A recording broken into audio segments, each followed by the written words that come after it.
So eto na mga idol, pumunta ng Dallas Mavericks si Klay Thompson at magugulat kayo sa rason kung bakit mas pinili ni Klay na maging kakampi si Luka at hindi si LeBron James. Maraming punto si Klay Thompson and for the second year in a row, muling nakuha ng Dallas Mavericks ang interesadong player ng LA Lakers. Una si Kyrie Irving, ngayon naman ay itong si Klay Thompson. Pero may target ngayong superstar ang LA Lakers na kahit itong si LeBron ay kayang ibaba ang kanyang sahod, makuha lang ang player na to.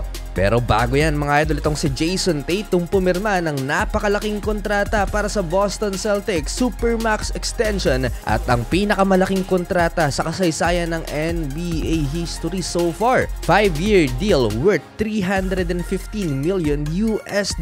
Kasama ni Jaylen Brown, sila ang may pinakamalaking kontrata sa NBA. Pumirma din kasi ng $304 million noong nakaraan itong si JB. At syempre dahil nawala ng Golden State Warriors, meron silang target na players sa ngayon at walang iba kundi ang all-star ng Utah na si Lauri Markkanen. Matapos nilang hindi makuha si Paul George, eto pinag-aagawan ng maraming team si Lauri. At ayon sa mga NBA insiders, hindi nila basta-bastang bibitawan si Lauri Markkanen pag hindi maganda ang offer na ipapalit.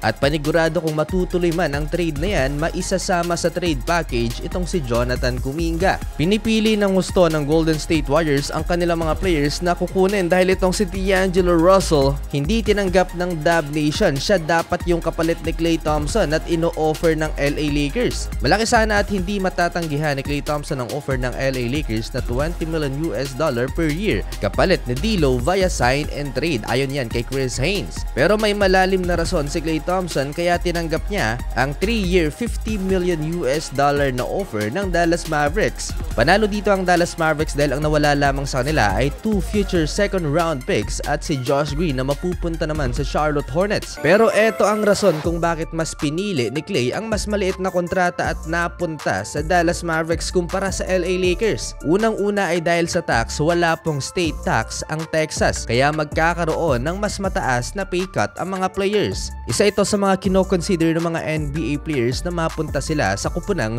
walang state tax mga idol. Dahil sa Amerika, masakit sa bulsa ang binabayarang tax ng mga tao. Ang pangalawang rason kung bakit hindi LA Lakers ang napili ni Klay Thompson dahil mas tiwala siyang Dallas Mavericks ang makakapagbigay sa kanya ng kanyang 5th ring. Para bang sinasabi ni Klay Thompson dito na hindi magcha-champion ang LA Lakers at ang daan lang para magkampiyon ulit ay maging kakampi si Luka at Kyrie. Well, dahil hindi nakuha ng Lake Show si Klay Thompson, eto may target silang superstar na kahit si LeBron James kayang ibaba ang kanyang sahod, makuha lang ang player na to, walang iba kundi ang mid-range king ng Chicago Bulls na si DeMar DeRozan.